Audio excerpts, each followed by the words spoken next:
ध्यान दिए रहना, इसीलिए कि जो कुछ तू इसमें लिखा है उसके अनुसार यदि तू करे, तो चौकसी करे, तो तेरा काम सब क्या होगा, सफल होंगे और तू प्रभावशाली मनुष्य होगा। यहाँ पे लिखा हुआ चित्त मान होता है मनन। ये बता रहा है हर एक व्यक्ति को सिखा रहा है। ये किसको सिखा रहा है? परमेश्वर जो है यहोशू को बता रहा है। यहोशू कौन था? परमेश्वर का सेवक था, परमेश्वर के दास था। परमेश्वर जो था यहोशू को जब ये पुस्तक दिया, जब उसने अपना व्यवस्था दिया, व्यवस्था माने जानते क्या होता है? आज्ञा, वचन। उसने जब परमेश्वर ने अपना वचन यहोशू को दिया, तो उसने क्या कहा कि ये व्यवस्था की पुस्तक तेरे मनन से, बता रहा कि तेरे समझ से कभी उतरने ना पाए, तेरे चित्त से जो कभी उतरने पाए, तो इसमें रात दिन ध्यान, यहाँ पे लिखा ध्यान दिया रहना, लेकिन वहां पे होना चाहिए था मनन।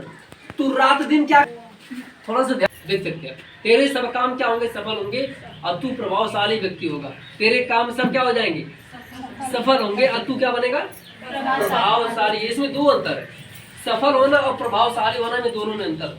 सफल माने तो उन्नति आपकी बहुत ज्यादा होगी, उसके बाद आप प्रभावशाली भी होंगे। प्रभावशाली का मतलब होता है आपका नाम भी होगा, पहचान भी होगा, आप लोग जानेंगे, आपकी आपकी सामर्थ्य के बारे में लोग जानेंगे कि आपके पास कुछ है, ताकत है आपके पास। सफल तो दुनिया में बहुत से लोग हैं, किसी के पास इतना पैसा कि वो बहुत बड़ा अमीर आदमी है, कोई मुकेश अंबानी बन गया, कोई धीरूभाई अंबानी, उनके पास इतने पैसे, लेकिन सफल में आते हैं। लेकिन बाइबल बताती है तो सफल भी होगा, प्रभावशाली भी होगा। वो सफल तो है लेकिन प्रभावशाली नहीं, उनके पास कोई प्रभाव नहीं, उनके पास जो कुछ भी बदल दे, बस कुछ उनके पास सिर्फ एक चीज है, वो पैसा।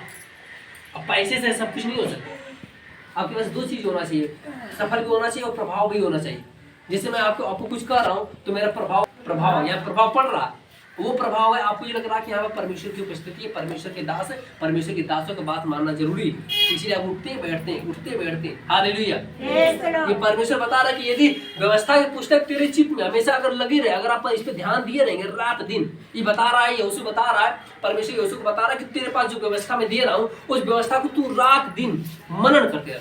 वो ये नहीं कर रहा कि सिर्फ ये घंटा मनन करके छोड़ देना, नहीं, ये घंटे की बात नहीं कर रहा। ध्यान दीजिएगा आप लोग, जिंदगी आपकी इसी पे निर्धारित है भैया कि आप कहाँ जाने वाले हैं, स्वर्ग जाएंगे या फिर नरक जाएंगे, आप सफल होने वाले हैं या गिरने वाले हैं, ये निर्धारित करेगा परमेश्वर का वचन।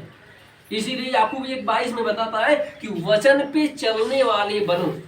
क्यों वहां पे लिखा है चलने वाले बनो? सुनने वाले नहीं, चलने वाले। वो बता रहा है कि सुनने वाले बहुत से लोग हैं, लोग आते हैं वहीं से सुन के चले जाते हैं, लोग आते बैठते सुन के चले जाते, लेकिन वो कह रहा सुनने वाले नहीं, परंतु वचन पे चलने वाले बनो। देखिए बता बना याकूब कितना फोकस कर रहा है कि चलना, हमें क्या करना है? चलना, सुनना नहीं है। बहुत से लोगों को मैं देखता हूँ कलीसिया में आते हैं, बोलते हैं मैं जा रहा हूँ चर्च में, वचन सुनूंगा। क्या करूंगा? सुनूंगा। मैं वचन सुनने के लिए चर्च में जा रहा नहीं, ये बोल रहा है कि वचन सुनने वाले नहीं बनना, आपको वचन पे चलने वाला बनना। यानी आप बोलते कि मैं चर्च जा रहा हूँ तो वहां पर जो कहा जाएगा वो मैं करूंगा, इसको कहते हैं वचन पे चलने वाले। जो प्रभु आपको बता रहा है उसको करिए, जिंदगी में लागू करिए अपने। जब आपसे कहा जाता है प्रार्थना करिए तो प्रार्थना कीजिए, जब आपसे कहा जाता है उपवास करना है तो उपवास कीजिए, जब आपसे कहा जाता है चर्च में आइए तो चर्च में आइए, जब आपसे कहा जाता है बाइबल पढ़िए तो बाइबल पढ़िए। इसको कहते हैं वचन पे चलने वाला। जो कहा गया आप कर रहे हैं, इसको मतलब वचन पे चल रहे हैं आप। लेकिन सुनने वाले क्या करते हैं? आते सुनते और चले जाते, वचन पे चलते नहीं, वो कभी पढ़ते नहीं। मुझे याद है बाइबल खरीद तो लिए अपने घर में, लेकिन उनको पढ़े हुए आज साल हो गए। उनकी बाइबल वैसे बता रही थी कि चौपाई में पड़ी हुई है, किसी ऐसी जगह पे खाली स्थान में संदूक में पड़ी हुई है, उसी तरह से पड़ी हुई प्लास्टिक से बहुत अच्छे से, मैं बता रहा हूँ सेफ्टी रख कर दी उसको बक्से में, कोई नहीं पड़ता, बस खरीद लिए। ये लोग हैं सिर्फ सुनने वाले, चलने वाले नहीं। इसीलिए बाइबल कहते हैं कि वचन पे चलने वाले बनो, न केवल सुनने वाले जो अपने आप को क्या देते हैं? देख लीजिए, अगर आप सुनते नहीं तो आप अपने आप को धोखा देते हैं, परमेश्वर को थोड़ी देते, खुद अपने आप को धोखा दे रहे। अब बोलते हैं मैं तो प्रार्थना सभा में जाता हूँ लेकिन मैं ठीक नहीं हो रहा हूँ, मेरे घर में शांति नहीं आ रही, मैं खुद बीमार हूँ। ये बता रहा है कि वचन में चलते नहीं, अब सुनते हैं सिर्फ, और सुनने से कुछ नहीं होता, चलने से होता। और यहाँ पे यहोशू 1:8 में बता रहा है कि व्यवस्था की पुस्तक तेरे चित्त से, बता रहा है तेरे दिमाग से उतरनी नहीं चाहिए। हमारे दिमाग में 24 घंटा रहना चाहिए परमेश्वर का वचन। अगर मैं आपको बता रहा हूँ, अगर पढ़ने वाले लोग हैं, अब चर्च आप जाते हैं उस कॉलेज में, वहां पर अगर आप विषय पढ़ते हैं तो विषय पढ़ने के बाद भी आपको वचन याद आना चाहिए। वहां पे वचन आपके दिमाग में चलना चाहिए, बाइबल कहते हैं गूंजना चाहिए। जैसे एक बम, किसी जगह पे एक पटाखा फूटता है, बम की आवाज आती है धड़ाम से, इसकी आवाज आपके दिमाग में गूंजती रहती है। वो फूटी कब की है? सुबह की, और गूंज रही रात तक। उसी तरह से बता रहा है कि परमेश्वर का वचन आपके दिमाग में रात दिन तक गूंजना चाहिए। हमेशा सोते समय परमेश्वर का वचन, उठते समय परमेश्वर का वचन, दोपहर में कोई काम कर रहे हैं परमेश्वर का वचन, कोई भी काम कर रहे हैं आप समझ रहे हैं, मैं बता रहा हूँ कोई काम करते हो, कोई भी आपके पास सबका अलग अलग काम होता है, सभी लोग का अच्छा काम है, आप कोई काम करते हो उसमें परमेश्वर का वचन क्या होना चाहिए, गूंजना चाहिए। ये बता रहा है क्योंकि वो आपको याद होना चाहिए। जब आप कोई काम करते हैं बोलिए परमेश्वर का वचन मेरे हृदय में काम कर रहा है, बोलिए कि मैं विश्वास करता हूँ क्योंकि मैं परिणामों को पैदा करता हूँ। ये देखिए वचन पर चलने वाले लोग क्या करते हैं, वचन को बोलते हैं, क्या करते हैं, बोलते हैं, सिर्फ सुनते नहीं बोलते हैं। अब बोलिए, जीवन में लगाइए। अगर आपके शरीर में कोई फुंसी नजर आ रही है, फोड़ा नजर आ रहा है, बोलिए। वचन खाता है, वचन हम क्या करते हैं, बोलते हैं। वचन को बोले कि फुंसी नष्ट हो जाए, फुंसी निकल जाए, बुखार उतर जाए शरीर से। कई लोग बुखार से पीड़ित है, मौसम बदल रहा है, बरसात के बाद ठंडी आ रही तो मौसम बदल रहा, तो कितने लोगों को जुकाम हो गया, कितने लोगों को बुखार हो गया। अब वचन बोल ही नहीं रहे। और हमें अभी आपको सिखा रहे कि हम लोग वचन में चलने वाले हैं, न केवल सुनने वाले जो अपने आप को धोखा देते हैं। धोखा कौन देता है, जो सुनते हैं वो धोखा देते, जो चलते हैं वो धोखा नहीं देते। तो हमें क्या करना, चलना है। आपको क्या करना है, सुनना कि चलना है, सुनना कि चलना है। तो आपको चलना है, उस वचन पे चलने वाले बनो। यीशु मसीह ने खुद कहा कि जो आज्ञाएं मैंने तुम्हें देता हूं, अगर तुम उसको मानोगे तो तुम मेरे चेले ठहरोगे। क्या चलोगे, चेले ठहरोगे। आपको प्रभु को चेला बनना है, नहीं बनना, मसीह बनना है, नहीं बनना। आप मसीह हैं या नहीं, तो आपको वचन करना पड़ेगा, वचन पे चलना पड़ेगा, उस पर उसको करना पड़ेगा, अपने जीवन में काम पे लगाना पड़ेगा, अपने परिवार में कि जीवन में काम पे लगाना पड़ेगा। हालेलुया। मैं आपको गारंटी देता हूं कि आज से वचन को करना शुरू कर दीजिए, आज ही से। अगर आपकी भैंस बीमार है, भैंस के ऊपर हाथ रखिए और रोज सुबह उठ के बोला करिए, यीशु के नाम में मेरी भैंस हमेशा स्वस्थ रहेगी। बस एक ही लाइन बोलना आपको, डेली बोलो। खाना खाते समय आते हो, अब मैं देखता हूँ कई लोग अपने भैंस को नहलाते हैं, तो उस पर हाथ ऐसे रख दीजिए, बोले यीशु के नाम में मेरी भैंस स्वस्थ रहेगी। दोपहर में फिर घूम कर आए, गए चारा डालने के लिए, फिर बोली मेरी भैंस यीशु के नाम में स्वस्थ रहेगी, इसको कोई बीमारी छुएगी नहीं। इसी तरह से अपने बच्चे को, जो आपका बच्चा छोटा सा 2 साल 3 साल का, उसके ऊपर हाथ रखे बोलिए मेरे बच्चा कभी, तो उसके शरीर में कभी बुखार नहीं आएगा, उसके शरीर में कोई बीमारी। इसको कहते हो वचन को करने वाला। वचन को सुनने वाले लोग कुछ नहीं करते। वो आएंगे संडे को बाइबल लेके, बड़े अच्छे से दुआ प्रार्थना करेंगे, वचन सुनेंगे, बहुत अच्छा गदगद हो जाएंगे, बोलेंगे आज का वचन बहुत अच्छा चर्च में चला, मुझे बड़ा अच्छा लगा। लेकिन घर पे जाकर कुछ नहीं करते, बस सुबह शाम क्या करेंगे, प्रार्थना करेंगे, 1 मिनट बाइबल पढ़ ली, खेला खत्म। बाइबल में सिखाते कि हमें हर दिन क्या करना, वचन पे जीना। वचन हमारा क्या है, भोजन है। वचन हमारी क्या है, खुराक है। जिससे आपका पेट के लिए खुराक होता है चावल और रोटी, समझ रहे। उसी तरह से हमारे आत्मा का खुराक क्या है, परमेश्वर का वचन। और हमें हर दिन वचन को करना ही पड़ेगा। अब अगर नहीं करेंगे परिणाम गलत आएगा। मैं हमेशा बताता हूँ कि अगर आप वचन नहीं करेंगे तो बीमार आप पड़ने वाले। अब ये डिसाइड करें कि आपको क्या करना है। क्या वचन से जीना चाहते हैं, सुनना चाहते हैं? कितने लोग सुनना चाहते हैं, कितने लोग जीना चाहते हैं? उठाइए अपने हाथों को, बताइए कितने लोग सुनना चाहते हैं, कितने लोग जीना चाहते हैं? सब लोग सुनना चाहते हैं, कोई जीना नहीं चाहता। Hallelujah, praise the Lord, hallelujah. मैं हमेशा आपको सिखाता हूँ वचन पे चलने वाले बनो। कैसे करने वाले बनो, न कि सुनने वाले जो अपने आप को धोखा देते हैं। यही चीज परमेश्वर ने यहोशू को बताई थी यहाँ पे कि व्यवस्था की पुस्तक तेरे चीज से कभी न उतरने पाए, इसी में दिन रात ध्यान दिए रहना, इसीलिए कि जो कुछ तू इसमें लिखा है उसके अनुसार अगर करने की चौकसी करे, क्योंकि ऐसा ही करने से तेरे काम सब सफल होंगे और तू भी प्रभावशाली होगा। बता रहा है कि यदि जो कुछ इसमें लिखा हुआ है, हेलो पीछे वाले ध्यान रखो इधर, आप सफल तब होंगे जब उसके अनुसार करेंगे। तब उसमें साफ लिखा हुआ है कि तू उसके अनुसार यदि सब काम करे तो तू क्या होगा, सफल होगा। तेरे काम क्या होंगे, सब प्रभावशाली होंगे। ये बता रहा है कि आपके काम क्या होंगे, सफल होंगे। जैसे वचन में लिखा हुआ है ना, चोरी नहीं करना चाहिए। व्यवस्था क्या है, व्यवस्था साफ लिखा हुआ है। उसमें परमेश्वर ने मूसा को कितनी आज्ञा दी थी, 10 से 12 आज्ञा दे दी परमेश्वर ने। और वही आज्ञा को तो हमें करना, उसी को तो हमें जीना। जैसे लिखा चोरी नहीं करना, ठीक है, चोरी मत करो। आपको कोई सिखा नहीं ना चोरी मत करो। हम मसीह तो चोरी नहीं करते। बाइबल कहते हैं परमेश्वर के लोग चोरी कभी करते नहीं। चोरी करने की छोड़ दीजिए, चोरी के बारे में सोचते भी नहीं। आपको सुन, मैं यही समझा रहा हूँ, यही है मसीहत। मसीहत का मतलब यही होता है, चोरी के बारे में सोचते भी नहीं। चोरी होती क्या मुझे नहीं पता, कोई जानते चोरी क्या, तो मुझे पता नहीं मैं चोरी क्या, मैं जानता नहीं, भुला गया। कभी इस तरह का जीवन जिए। हालेलुया। झूठ क्या होता है, झूठ के बारे में मुझे नहीं पता। मैं सिर्फ सच बोलता हूँ। क्या बोलता हूँ, कोई ये मुझे सच की मुझे आदत हो गई। क्या हो गई? आदत हो गई, हर बार मैं सच बोलता हूँ। अब बाइबल कहते हैं कि सच बोलना हमारा स्वभाव है। क्या है? क्या है? झूठ बोलना हमारा स्वभाव नहीं है, सच बोलना हमारा स्वभाव है। चोरी करना हमारा स्वभाव नहीं है, न चोरी करना हमारा स्वभाव है। हालेलुया। अब बाइबल कहती है नफरत करना हमारा स्वभाव नहीं है, प्रेम करना हमारा स्वभाव है। यही तो परमेश्वर की व्यवस्था, उसमें साफ साफ लिखा हुआ है कि चोरी न करना, हत्या न करना, पाप न करना, व्यभिचार न करना, मूर्ति पूजा न करना, मुझे छोड़ किसी और को ईश्वर करके न मानना, अपने माता पिता का आदर करना, सम्मान करना, प्रेम करना अपने पड़ोसी से, अपने समाज। यही तो आ गया है, इसी को तो हमें करना है। यही करने से तो आपके काम क्या होंगे? सब सफल होंगे। आप ये सब काम करते हैं, सफल होंगे। यही बता रहा है परमेश्वर यहोशू के, यही बता रहा है व्यवस्था की पुस्तक तेरे चित्त से कभी न उतरने पाए, क्योंकि तू इसमें रात दिन ध्यान दिए रहना। और जो कुछ तू करेगा उसमें तू सफल होगा और तेरे काम सब प्रभावशाली होंगे। Hallelujah, praise the Lord. Hallelujah. और आप कहेंगे कि परमेश्वर क्या मनन किया? हाँ, बाइबल बताती है परमेश्वर भी मनन किया था। चलिए हम देख सकते हो उत्पत्ति किताब अध्याय 1 में देखिए लिखा हुआ है यहाँ पे कि परमेश्वर ने भी मनन किया था। साफ से यहाँ पे लिखा हुआ है, देखते हैं उत्पत्ति अध्याय 1:2 में देखिए यहाँ पे लिखा हुआ है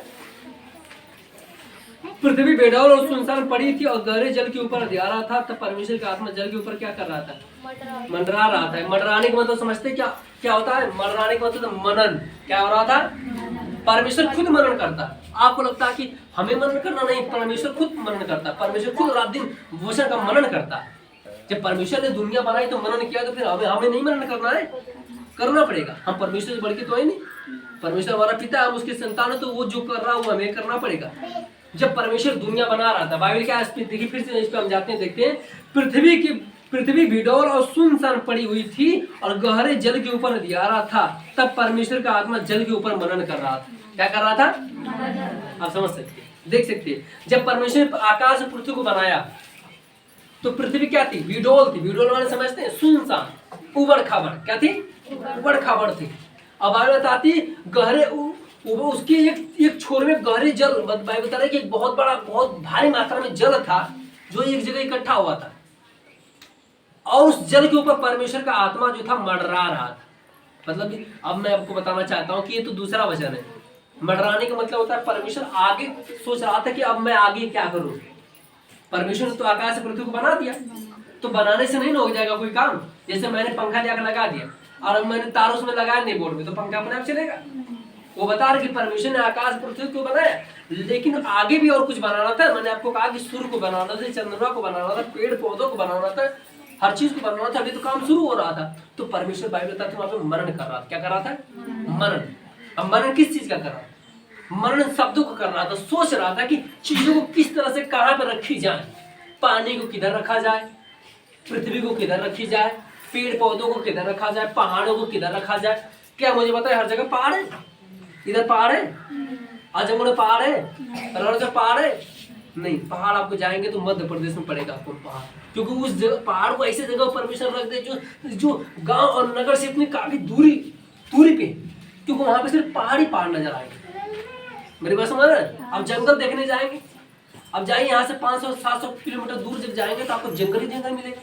सदाबहार जंगल का आपने नाम सुना होगा, जहाँ पर बाघ मिलते हैं, शेर चीता मिलते हैं, बड़े बड़े जानवर मिलते हैं, वहाँ पर बड़े बड़े हर तरह की कीड़े मकोड़े मिलती है। वहाँ पर हर तरह की चीज आपको दिखाई देंगी। तो परमेश्वर हर चीजों को उस हिसाब से बनाया कि इंसान को कहाँ रहना है। इंसान का अपना क्षेत्र अलग हो गया और पेड़ पौधे का अलग हो गया। आप देख सकते हैं कि कीड़े मकोड़े अलग हो गए, हर तरह के जानवर अलग अलग जगह पे हैं, सारे पृथ्वी पे हैं, लेकिन हर जगह अलग अलग है।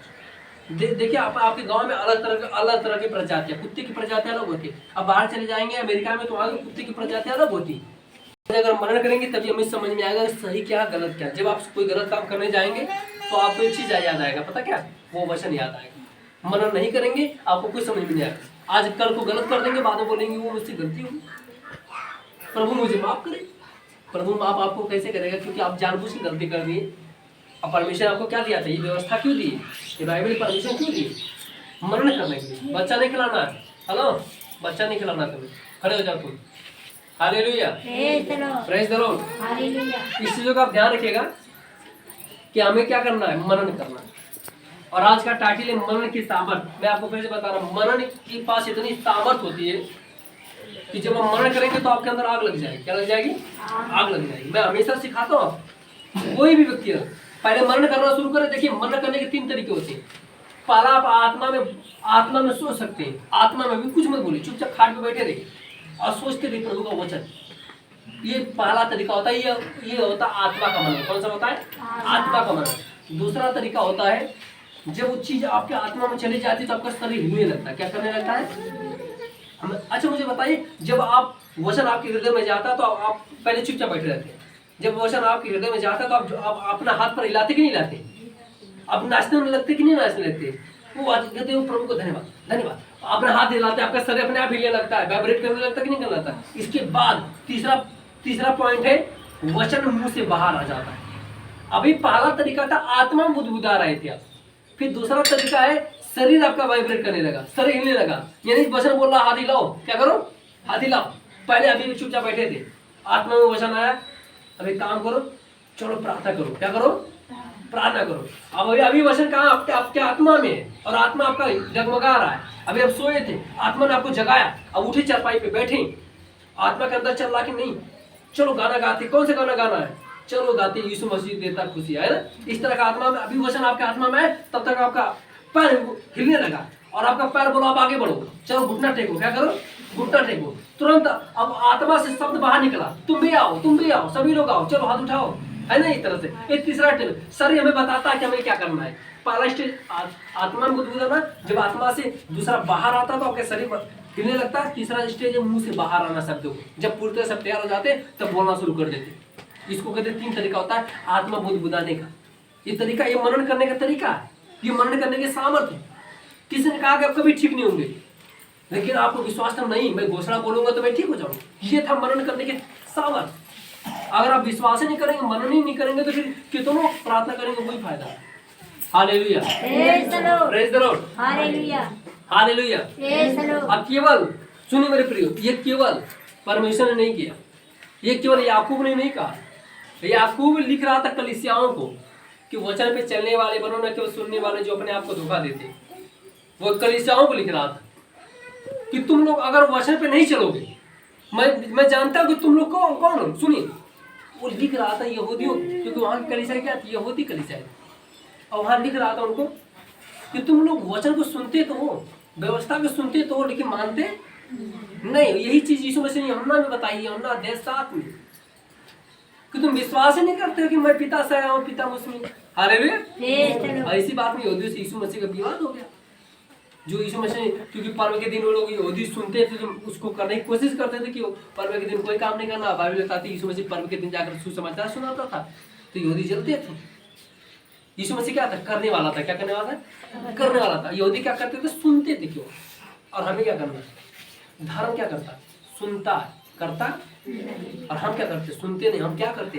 सुनते भी और करते भी। हम दोनों कर, सुनते भी सही से और सही से करते भी। हालेलुया। क्योंकि हमारे पास अधिकार है करने का, क्योंकि हमने मनन किया उस पर, और मनन की ताकत है। और मैं आपको सिखाना चाहता हूँ कि मूसा ने भी मनन किया था, मूसा ने भी मनन किया था, अब्राहम ने भी मनन किया था।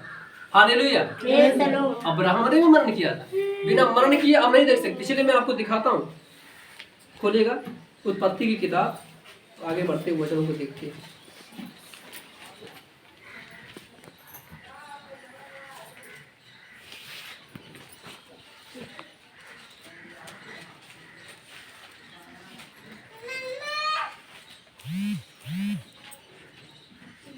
मिला आपको? 17 वचन 1, वाचा के चिन्ह और खतना यहाँ पे लिखा हुआ है।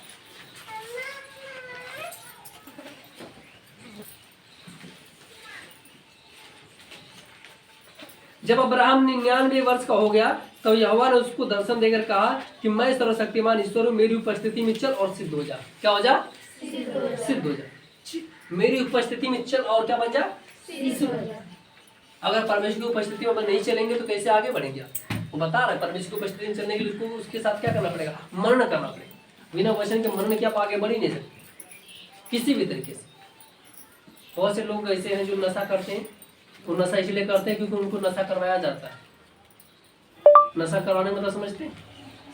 क्योंकि उनके पास एक ऐसी ताकत है जो उनको खींचती है अपनी तरफ नशा करने के लिए। वो नशा नहीं करना चाहते, कुछ खाना नहीं चाहते, लेकिन उनसे कोई कहता खाओ, यानी कोई उनको धकेलता, आदमी घर में बैठा हुआ तब तक नहीं था, तुरंत चला गया बाहर। अब बाहर जाकर अपना खा पी कर आ गए और आया